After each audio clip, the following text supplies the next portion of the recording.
Hello everyone. Welcome back to my YouTube channel study with Muskan. Friends, आज का हमारा session रहेगा पॉलिटी को लेकर, यानी कि भारतीय राज व्यवस्था, जिसमें कि हम एक इम्पॉर्टेंट टॉपिक को डिस्कस करने वाले हैं, पंचायती राज एवं नगरीय प्रशासन। देखिए फ्रेंड्स, इस टॉपिक से आपको आपके एग्ज़ाम में कई बार क्वेश्चंस देखने को ज़रूर मिले होंगे।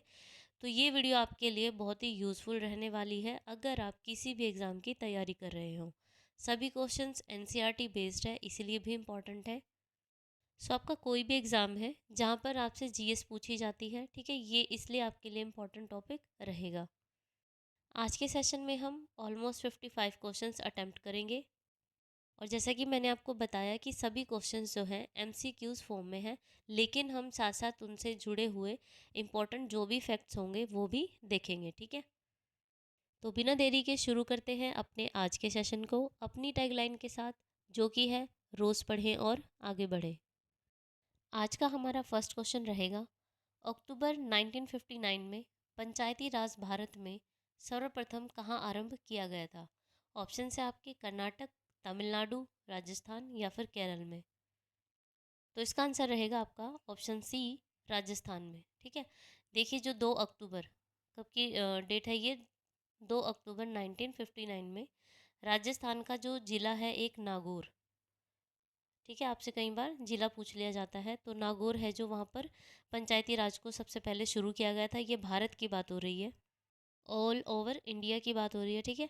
तो क्या है, सबसे पहले राजस्थान में शुरू किया गया था और फिर उसके बाद 1959 में ही आंध्र प्रदेश में, ठीक है, सेकंड नंबर पर आंध्र प्रदेश में पंचायती राज को स्टार्ट किया गया था, ठीक है। देखते हैं आगे नेक्स्ट क्वेश्चन। सेकंड क्वेश्चन है, अनुसूचित जनजाति एवं अन्य पारंपरिक वनवासी वन अधिकारों की मान्यता अधिनियम 2006 के अधीन व्यक्तिगत या सामुदायिक वन अधिकारों अथवा दोनों की प्रकृति एवं विस्तार के निर्धारण की प्रक्रिया को प्रारंभ करने के लिए कौन प्राधिकारी होगा, ठीक है। ऑप्शंस देखते हैं इसके। ये है जिला कलेक्टर या फिर उपायुक्त या फिर ग्राम सभा या फिर राज्य वन विभाग, और इसका एक और होगा, ठीक है, आप उसको तहसीलदार मतलब यहाँ पर लिख सकते हो, तहसीलदार इसका लास्ट ऑप्शन होगा। तो इसका जो करेक्ट आंसर है आपका रहेगा ऑप्शन बी, ग्राम सभा, ठीक है।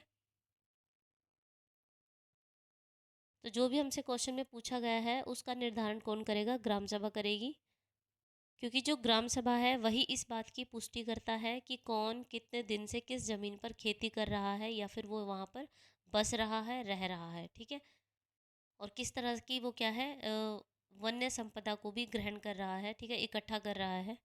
तो आंसर हमारा रहेगा ऑप्शन बी। आगे देखते हैं। थर्ड क्वेश्चन है, संविधान के 73वें संशोधन में पंचायती राज के क्षेत्र में निम्नलिखित में से कौन सा एक प्रस्तावित नहीं किया गया था। यानी कि जो 73वां संशोधन हुआ था पंचायती राज का, उसमें क्या एक ऐसी बात है जो उसमें लिखित नहीं थी या उस संशोधन में नहीं थी, ठीक है। इसके ऑप्शंस देखते हैं। फर्स्ट ऑप्शन है, पंचायती राज संस्थानों के लिए संसाधनों के नियंत्रण के लिए राज्य अपने अपने वित्त आयोगों का गठन करेंगे, तो ये इसमें शामिल था, ठीक है। यदि पंचायती राज निकायों का राज्य सरकार के द्वारा अतिक्रमण या विघटन कर दिया जाता है तो आगे देखते हैं, एक मिनट। तो 6 महीने की अवधि में चुनाव करवाए जाएंगे, तो ये भी सही है। सभी निर्वाचित ग्रामीण स्थानीय निकायों में सभी स्तरों पर 30% सीटें महिलाओं के लिए आरक्षित रखी जाएंगी, ठीक है, तो ये भी सही है। नेक्स्ट है इसका, पंचायती राज के निर्वाचित कार्यकर्ता अपने पद पर कार्य करने के लिए अयोग्य ठहराए जाएंगे यदि उनको 2 से अधिक संतान है, ऐसा नहीं है, ठीक है। तो ऑप्शन जो है हमारा डी सही रहेगा, जो उसमें वर्णित नहीं था यही हमसे पूछा गया था। क्वेश्चन है, भारत में स्थानीय शासन के संदर्भ में निम्नलिखित कथनों पर विचार करके बताइए कि कौन सा गलत है। फर्स्ट ऑप्शन है, भारत के संविधान के भाग 9 और 9A के उपबंध लगभग समांतर और अनुरूप है, ठीक है, ये सही है। ऑप्शन सॉरी 40 में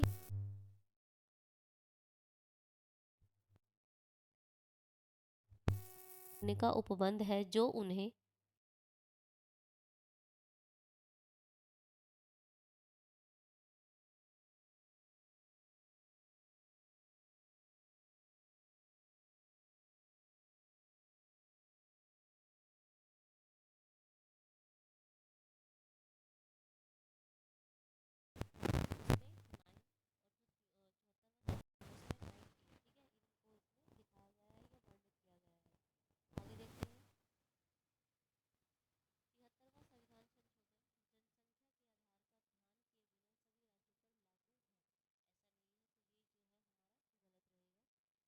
देखते हैं next question.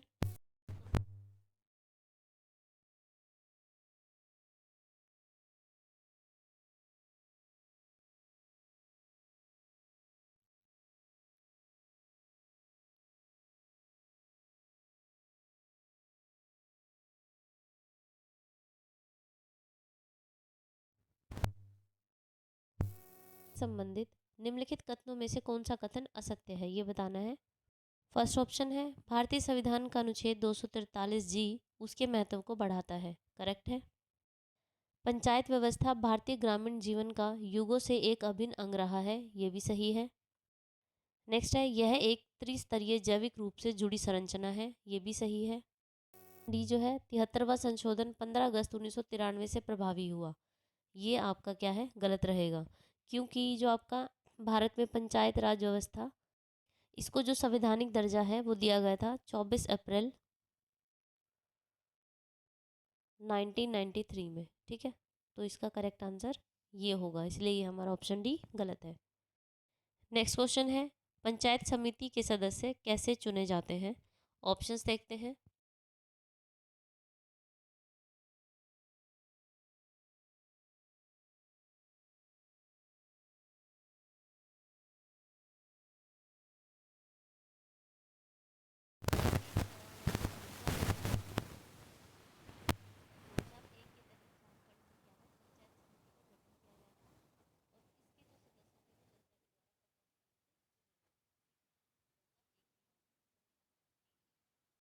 Next,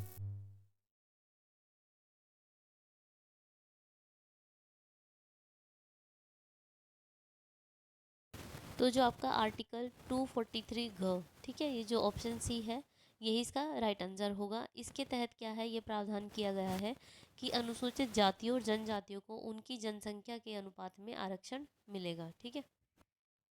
next question है यदि पंचायत भंग हो जाती है तो किस अवधि के अंदर निर्वाचन होगा दोबारा से, ठीक है। तो इसका करेक्ट आंसर ऑप्शन बी रहेगा, 6 महीनों के अंदर, ठीक है। देखिए पंचायतों का जो कार्यकाल है वो 5 साल का होता है। इस अवधि के समाप्त होने से पहले चुनाव करा लिए जाते हैं, लेकिन क्या है पंचायतों के भंग होने की स्थिति अगर आ जाए किसी वजह से भी, पंचायत अगर भंग हो जाती है तो 6 महीने के अंदर अंदर फिर से निर्वाचन होना आवश्यक हो जाता है, ठीक है। तो ऑप्शन बी जो है इसका करेक्ट आंसर रहेगा।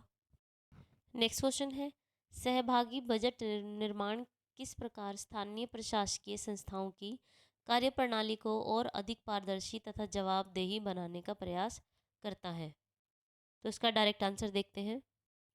ऑप्शन बी इसका करेक्ट आंसर रहेगा, ऐतिहासिक रूप से अपवर्जित नागरिकों को महत्वपूर्ण निर्णय करने वाले स्थलों पर अधिगम की अनुमति देकर, ठीक है। तो ये क्या है, यही इसका करेक्ट आंसर होगा, यानी कि ऑप्शन डी जो सही रहेगा, केवल दो सही है। नेक्स्ट क्वेश्चन है स्वायत्ता शासी जिला और क्षेत्रीय परिषदों के अधिनियमों और संकल्पों की बातिलीकरण अथवा निलंबन, ठीक है, की शक्ति किसे प्राप्त है। तो ये पावर जो है ऑप्शन डी राज्यपाल को मिली हुई है, ठीक है। नेक्स्ट क्वेश्चन है 73वें संविधान संशोधन का अभिपालन करने वाला पहला राज्य कौन सा बना है। तो इसका आंसर रहेगा आपका ऑप्शन डी मध्य प्रदेश, ठीक है। जो 73वां संविधान संशोधन अधिनियम है जो 1992 में आया, लेकिन क्या है संपूर्ण भारत में जम्मू कश्मीर को छोड़कर जो संपूर्ण भारत में लागू किया गया तो वो किया गया था 24 अप्रैल 1993 में, ठीक है। तो इसका भी पालन करने वाला जो पहला स्टेट था वो था Madhya Pradesh, correct answer option D रहेगा। नेक्स्ट क्वेश्चन है पंचायतों के लिए कराए जाने वाले सभी निर्वाचनों के संचालन का अधीक्षण निवेशन और नियंत्रण किसमें निहित होता है। तो इसका करेक्ट आंसर रहेगा राज्य निर्वाचन आयोग में, ठीक है। तो करेक्ट आंसर है ऑप्शन सी। देखिए राज्य निर्वाचन आयोग पंचायतों के सभी चुनाव के अधीक्षण निर्देशन और नियंत्रण का ध्यान रखता है, ठीक है। पंचायतों के चुनाव स्थानीय स्तर पर होते हैं, इसलिए राज्य चुनाव आयोग इस पर ध्यान देता है, ये बात याद रखनी है, इसलिए यहाँ पर राज्य निर्वाचन आयोग आया है। और ये जो राज्य चुनाव आयोग है, निर्वाचन आयोग है, ये भारत निर्वाचन आयोग के अधीन ही काम करता है। भारत का चुनाव आयोग क्या है, एक स्वायत्ता संवैधानिक प्राधिकरण है। और ये क्या है, भारत में केंद्र और राज्य में जो है चुनाव की प्रक्रियाएं हैं जो सब है उन सब की क्या है रिस्पॉन्सिबिलिटी होती है इसको, ठीक है। तो करेक्ट आंसर है ऑप्शन सी। नेक्स्ट क्वेश्चन है, भारत में आधारित लोकतंत्र निम्न में से कौन सुनिश्चित करता है? तो इसका करेक्ट आंसर रहेगा पंचायती राज। ठीक है, पंचायती राज आधारित लोकतंत्र का आशय निचले स्तर पर लोगों की भागीदारी होता है, इसलिए यहाँ पर पंचायती राज ऑप्शंस में सही है। ठीक है,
आंसर देखते हैं।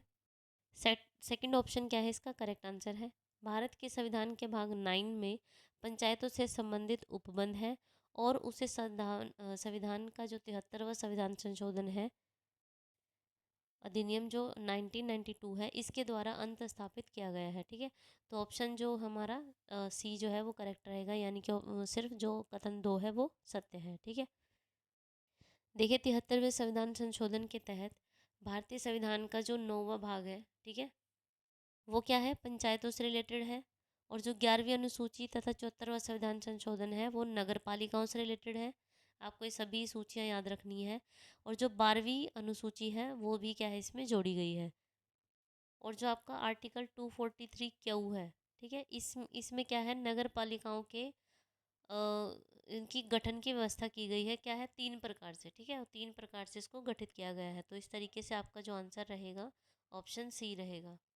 नेक्स्ट क्वेश्चन है, पंचायती राज संस्थाओं में महिलाओं के लिए आरक्षित संस्थानों के संदर्भ में निम्नलिखित में से कौन सा कथन सत्य है? ठीक है, कोई भी आपका क्या है, आरक्षित संस्थान है, वहाँ पर क्या महिलाओं के लिए प्रावधान है वो बताना है। तो इसका डायरेक्ट आंसर देखते हैं। ऑप्शन बी जो है इसका करेक्ट रहेगा, यानी कि ऑप्शन सी जो है आपका ऑप्शन के हिसाब से सी सही रहेगा। इसका प्रावधान संविधान के अनुच्छेद 243 घ भाग 3 में किया गया है। ठीक है, ये बात हो रही है पंचायती राज संस्थाओं में महिलाओं के लिए आरक्षित स्थानों की। ठीक है, देखिए थोड़ा सा इसके बारे में जानते हैं। 73वें संविधान संशोधन जो कि 1992 में हुआ था, मैंने आपको बताया, इसके द्वारा पंचायतों को संवैधानिक दर्जा दिया गया। जो आर्टिकल आपका 243 घ है, ठीक है, इसके तहत प्रत्येक पंचायत में प्रत्यक्ष निर्वाचन द्वारा भरे जाने वाले स्थानों की कुल संख्या के कम से कम 1/3 स्थान, जिनके अंतर्गत अनुसूचित जातियाँ, जनजातियाँ, उनकी उनसे रिलेटेड महिलाएं आती हों, उनके आरक्षित स्थानों की संख्या भी है। ठीक है, और स्त्रियों के लिए आरक्षित रहेंगे कितना, 1/3। ठीक है, 1/3 उस समय के प्रावधान में के अनुसार है। नेक्स्ट क्वेश्चन है, निम्नलिखित में से कौन पंचायतों की वित्तीय स्थिति का पुनर्विलोकन करने के लिए वित्त आयोग का गठन करता है? तो बेसिकली पूछा गया है वित्त आयोग का गठन कौन करता है। तो इसका डायरेक्ट आंसर है ऑप्शन बी, संबंधित राज्य का राज्यपाल। ठीक है, देखिए जो आपका 243 आर्टिकल है एक भाग 1 में यह प्रावधान दिया गया है कि राज्य का जो राज्यपाल है प्रत्येक 5 साल खत्म होने पर वित्त आयोग का गठन करेगा, जो पंचायतों की वित्त स्थिति का पुनर्विलोकन करेगा। ठीक है, तो करेक्ट आंसर है संबंधित राज्य का राज्यपाल।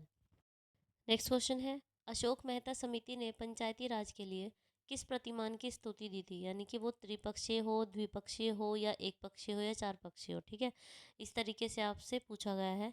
तो जो अशोक मेहता समिति थी, इन्होंने क्या है, द्विस्तरीय शासन प्रणाली की मांग की थी, या अपना सुझाव दिया था।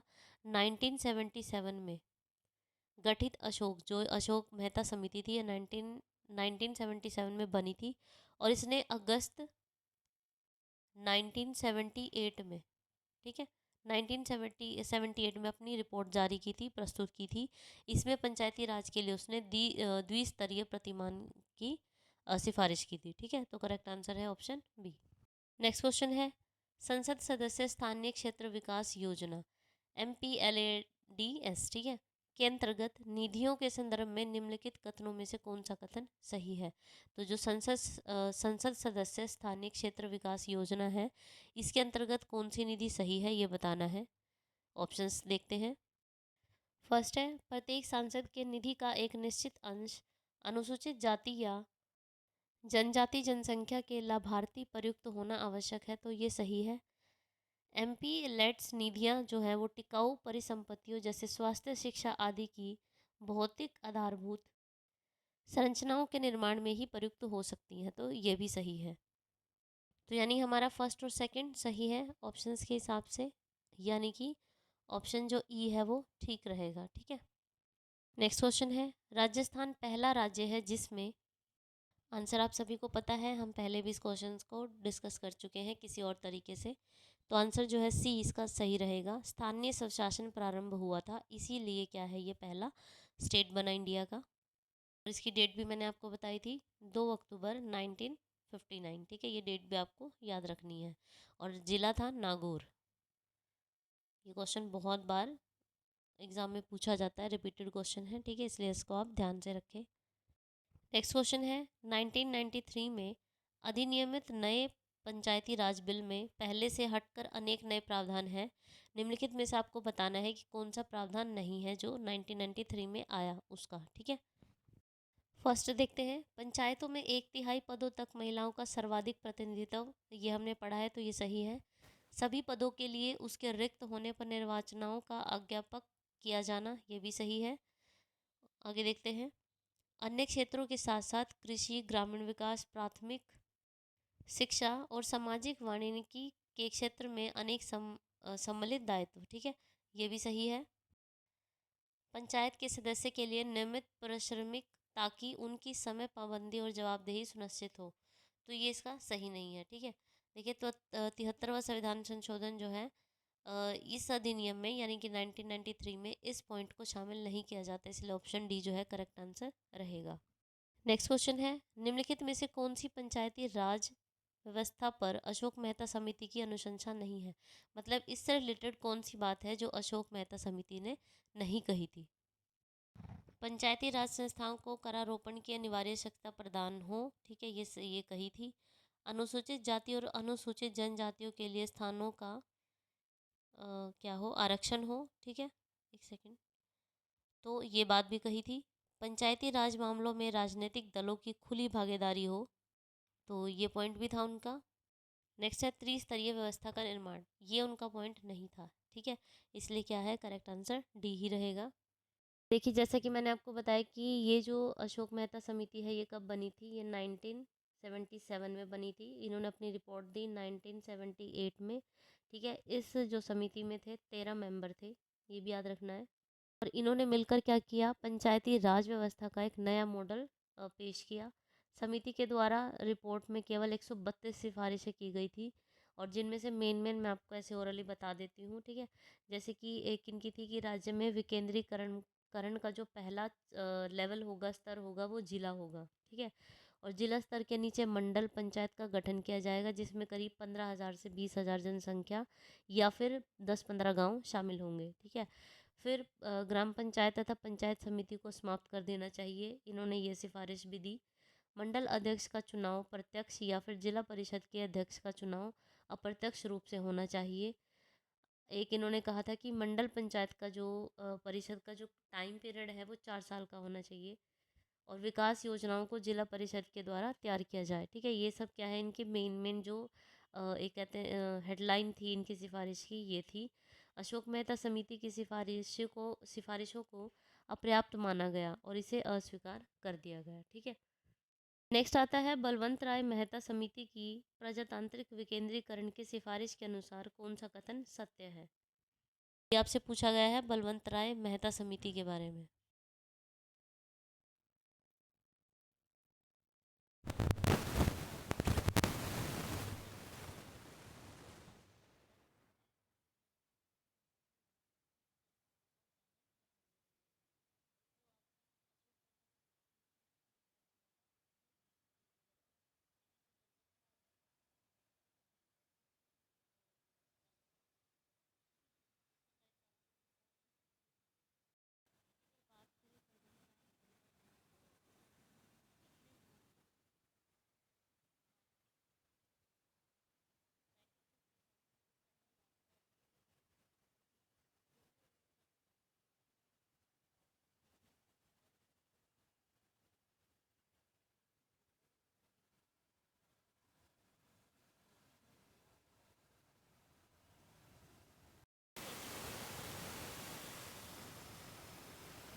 यह कानून जो है जनजातियों के उत्तराधिकारों के संरक्षण हेतु लोक सुनवाई करता है। करेक्ट है। इस कानून का उद्देश्य था अनुसूचित क्षेत्रों में स्वशासन उपलब्ध करवाना। ये भी सही है। इस कानून का जनजातियों का हित संरक्षित करता है, ये कानून है इसका जो उद्देश्य है, तो ये भी सही है।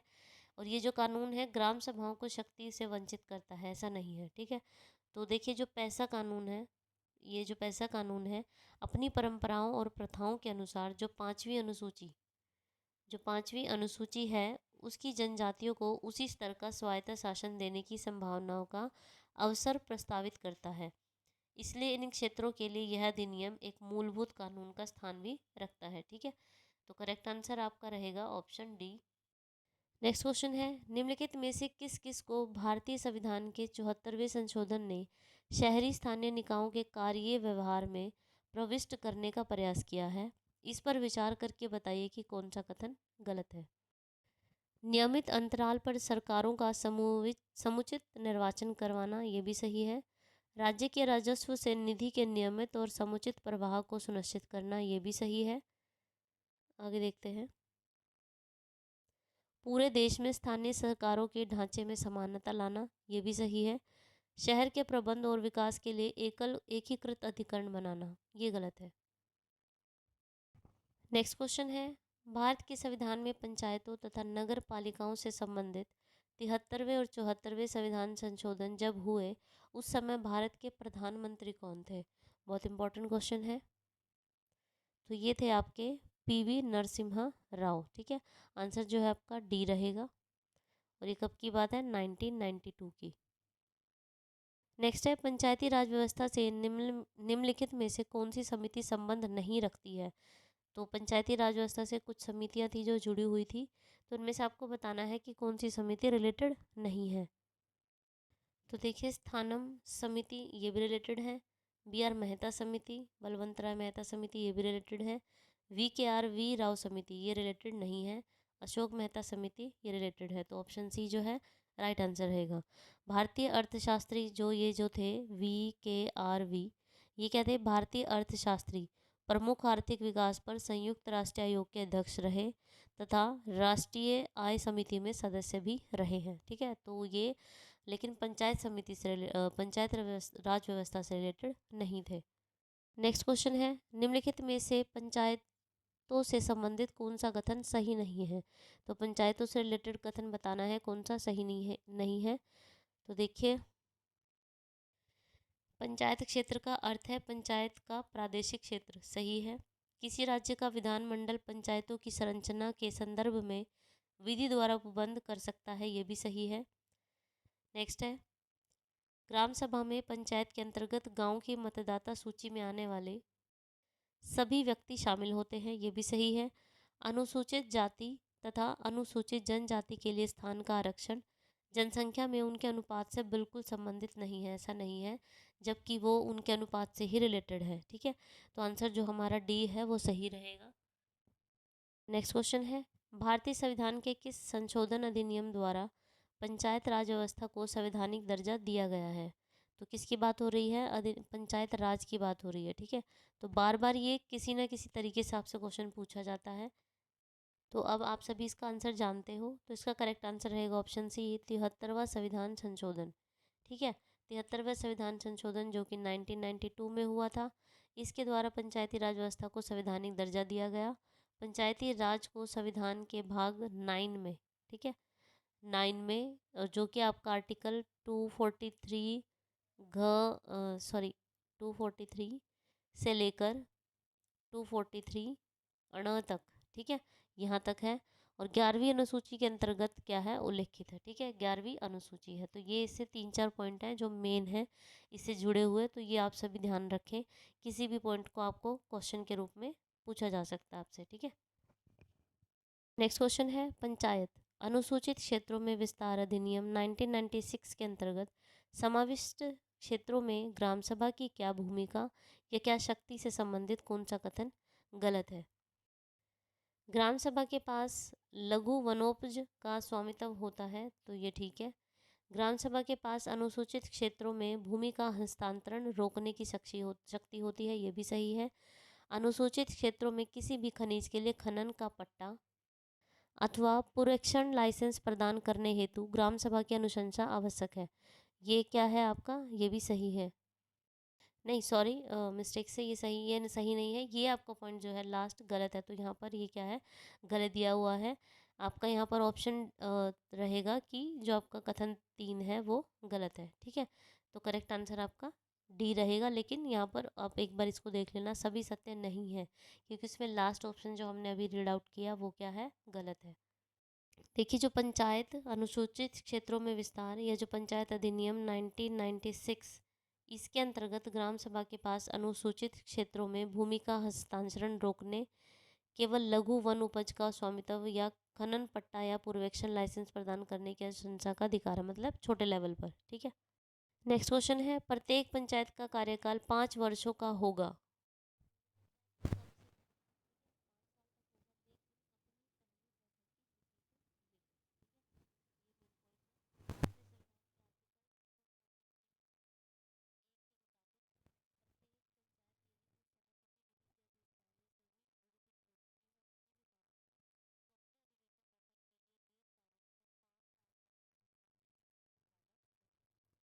नेक्स्ट क्वेश्चन है, पंचायत की संरचना से संबंधित कौन सा कथन सही नहीं है।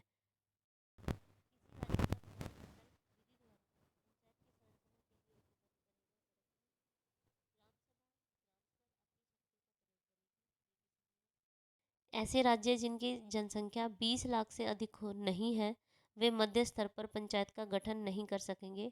ये भी सही है। लास्ट है, प्रत्येक राज्य ग्राम, मध्य और जिला स्तर पर पंचायत का गठन करेगा। ये गलत है।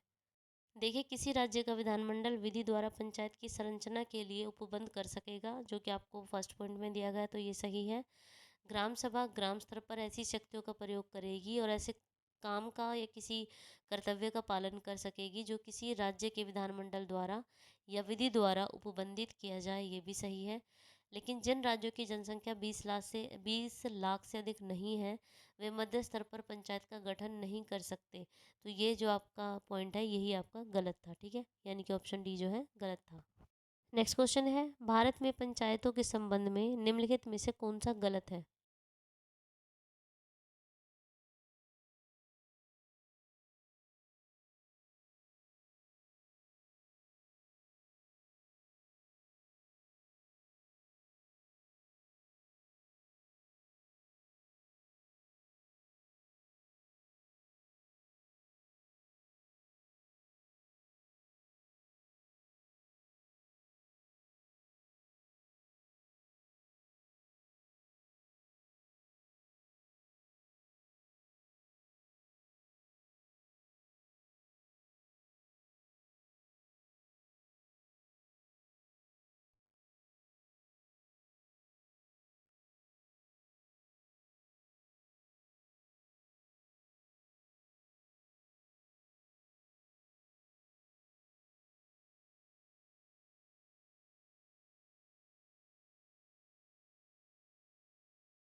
स्थानीय निकायों के 1/3 स्थान स्त्रियों के लिए आरक्षित हैं। करेक्ट है। स्थानीय निकायों के लिए निर्वाचन का निर्धारण एक आयोग करता है। ये भी सही है। आगे है, स्थानीय शासन के लिए वित्त का उपबंध एक आयोग करता है, ये भी सही है।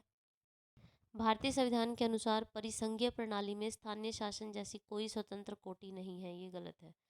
संविधान के 73वें संशोधन के अनुसार जो क्या है, इसके द्वारा क्या पंचायतों को उचित स्थान देने व 11वीं अनुसूची के रखे जाने से इन्हें परिसंघीय प्रणाली में उचित स्थान प्राप्त हो गया है। ठीक है,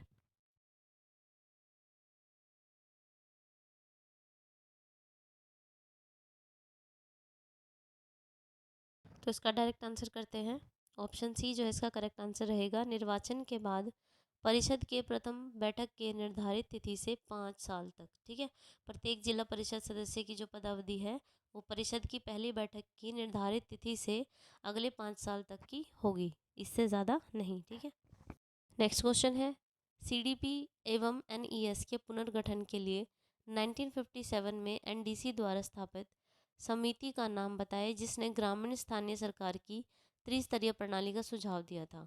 ठीक है, देखिए इससे आपको क्वेश्चन कितना टफली पूछा गया है क्वेश्चन को, बट पढ़ने के बाद सीधा पता चला कि जिसने त्रिस्तरीय प्रणाली दी थी, आपने उस समिति का नाम बताना है, जो कि हम पहले कई बार डिस्कस कर चुके हैं।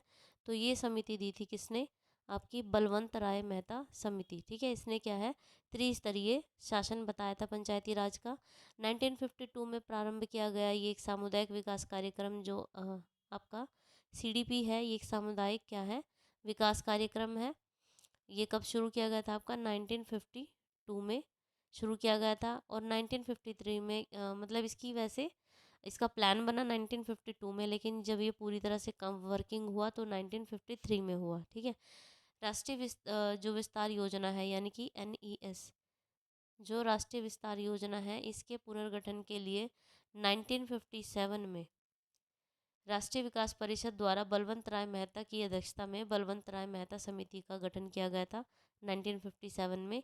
इस समिति ने ग्रामीण क्षेत्रों में त्रिस्तरीय पंचायत प्रणाली की अनुशंसा की थी। ठीक है, तो करेक्ट आंसर इसका रहेगा ऑप्शन बी।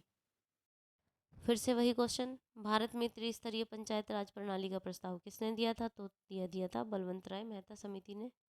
नेक्स्ट क्वेश्चन है, भारत के संविधान में यथा समाविष्ट समिति के कृत्य क्या नहीं होंगे, मतलब क्या काम नहीं होंगे समाविष्ट समिति के। यह परीक्षा करना कि क्या धन प्राक्कलनों में निहित निधि की सीमाओं के अंदर अच्छी तरह किया गया है, तो ये सही है, ये इसका काम होगा। प्रशासन में दक्षता और मितव्ययिता लाने के लिए वैकल्पिक नीतियों का सुझाव देना, ये भी इसका काम होगा। इस पर प्रतिवेदन देना कि क्या मितव्ययिता संगठन में सुधार, दक्षता या प्रशासनिक सुधार लाया जा सकता है, तो ये भी इसका कार्य होगा। नियंत्रक महालेखा परीक्षक के लोक उपक्रमों पर प्रतिवेदनाओं यदि कोई है उसका परीक्षण करना, तो ये इसका काम नहीं होगा। ठीक है, एक पॉइंट मेन ये है कि इस समिति में कितने सदस्य होते हैं, 30 मेंबर होते हैं। ठीक है, याद रखना है। नेक्स्ट क्वेश्चन है, पंचायती राज व्यवस्था कैसी व्यवस्था नहीं है पूछा है। लोकतांत्रिक विकेंद्रीकरण की व्यवस्था तो है, स्थानीय स्तर पर स्वशासन की व्यवस्था भी है, जैव संबंधों के साथ त्रिस्तरीय अभिशासन की व्यवस्था भी है। आगे देखते हैं, पद सोपानिक संरचना की व्यवस्था, ठीक है, ये नहीं है। पंचायती राज स्थानीय स्तर पर स्वशासन की व्यवस्था भी है। ठीक है, यह व्यवस्था को बलवंत राय समिति मेहता ने लोकतांत्रिक विकेंद्रीकरण की संज्ञा भी दी थी, और यह एक प्रकार से त्रिस्तरीय जैविक संबंधों की अभिसंरचना भी है, लेकिन पद सोपानिक संरचना नहीं है। नेक्स्ट क्वेश्चन है, उत्तर प्रदेश में पंचायती राज संस्थाओं में महिलाओं के लिए आरक्षित स्थानों की संख्या कितनी है, तो इसका करेक्ट आंसर होगा कुल स्थानों का 1/3। ठीक है, और ये किसके अकॉर्डिंग है, ये 1994 के अकॉर्डिंग है। ठीक है, ये ध्यान में रखना है। नेक्स्ट है, अभिव्यक्ति ग्राम सभा सही रूप में निरूपित करती है, तो इसका करेक्ट आंसर है ऑप्शन बी, पंचायत के लिए निर्वाचक मंडल को। ठीक है, देखिए भारतीय संविधान के आर्टिकल 243 भाग क में ग्राम सभा का वर्णन किया गया है, वेरी इंपॉर्टेंट है, ध्यान रखना, जो 200 या इससे अधिक सदस्यों से मिलकर बनती है। यह एक ऐसा निकाय है जिसके तहत गांव की मतदाता सूची में जितने भी रजिस्टर्ड लोग होते हैं वो क्या है, मतदाता ग्राम सभा के सदस्य कहलाते हैं। ठीक है, नेक्स्ट क्वेश्चन है, अनुसूचित क्षेत्रों में ग्राम सभा के सम्मेलन की अध्यक्षता कौन करता है, तो इसका करेक्ट आंसर रहेगा उपस्थित अनुसूचित जनजाति सदस्य जो ग्राम सभा द्वारा चुना जाए। ठीक है, ये क्या है, अनुसूचित क्षेत्रों में ग्राम सभा के सम्मेलन की अध्यक्षता करता है जो कि ग्राम सभा के द्वारा चुना जाता है, ये वो मतलब क्या होता है, व्यक्ति होता है। और इस सदस्य का जो कार्यकाल है वो 1 साल तक का होता है। ठीक है, तो इसमें ग्राम पंचायत शामिल है, जिला पंचायत शामिल है, क्षेत्र पंचायत शामिल है, लेकिन नगर पंचायत इसमें शामिल नहीं है। नेक्स्ट क्वेश्चन है, निम्नलिखित में से एक समिति भारत में पंचायती राज व्यवस्था से संबंधित नहीं है। तो ये है आपकी ऑप्शन सी सही रहेगा, दिनेश गोस्वामी समिति। ये इससे रिलेटेड नहीं है, बाकी सभी इससे रिलेटेड है। सादिक अली समिति भी रिलेटेड है, LM सिंघवी समिति, अशोक मेहता समिति, ये सभी क्या है, इससे रिलेटेड है। अगर इस ये किससे रिलेटेड है ये पूछा जाए तो जो दिनेश गोस्वामी समिति है, ये समिति चुनाव सुधारों से संबंधित है। संविधान के 73वें संशोधन ने क्या प्रावधान किया, ये हम बार बार रिपीट कर चुके हैं। ठीक है, 11वीं अनुसूची में दिए गए विषयों के संबंध में पंचायतों को शक्ति अनिवार्य रूप से हस्तांतरण है, ये भी सही है। आगे देखते हैं, राज्य वित्त आयोग की संस्तुति के अनुसार पंचायतों का फंड्स का अनिवार्य रूप से हस्तांतरण, ये भी सही है। बच्चों के नियमित चुनाव पंचायतों के नियमित चुनाव कराने के लिए प्रावधान है, तो वो भी सही है। महिलाओं के लिए सभी स्तरों पर सीटों के आरक्षण के लिए प्रावधान है, ये भी सही है। तो ऑप्शन इसका करेक्ट आंसर रहेगा, सभी ऑप्शन जो है सही है। तो फ्रेंड्स, आज का हमारा सेशन जो है वो यहीं पर ख़त्म होता है। आई होप कि आपको सभी क्वेश्चंस अच्छे लगे होंगे, सही लगे होंगे। ठीक है, और देखिए सभी क्वेश्चंस बहुत इंपॉर्टेंट है, NCERT बेस्ड है, जैसे कि मैं आपको वीडियो की स्टार्टिंग में ही बता चुकी हूँ। और ये आपके लिए एक इम्पॉर्टेंट टॉपिक है। ठीक है, जिससे रिलेटेड आपसे कई बार क्वेश्चंस पूछे भी गए हैं, स्पेशली HSSC के एग्ज़ाम्स में। लेकिन ये GS का टॉपिक है, इसलिए ये सभी एग्ज़ाम के लिए इम्पॉर्टेंट रहता है। तो फ्रेंड्स, जितने भी रिलेटेड क्वेश्चंस इस टॉपिक से बन सकते थे वो सभी मैंने आपके साथ आज डिस्कस किए हैं। आई होप कि आपको वीडियो अच्छी लगी होगी, पसंद आई होगी। तो अगर आपको वीडियो अच्छी लगी है तो प्लीज़ वीडियो को लाइक कीजिए, शेयर कीजिए। और अगर आप चैनल पर नए हो तो प्लीज़ मेरे चैनल को सब्सक्राइब कीजिए, ताकि आने वाली सभी अपडेशंस आपको सबसे पहले मिल सके। एंड फिर से जल्दी मिलते हैं एक नए टॉपिक के साथ। ठीक है, तो thank you for watching my video.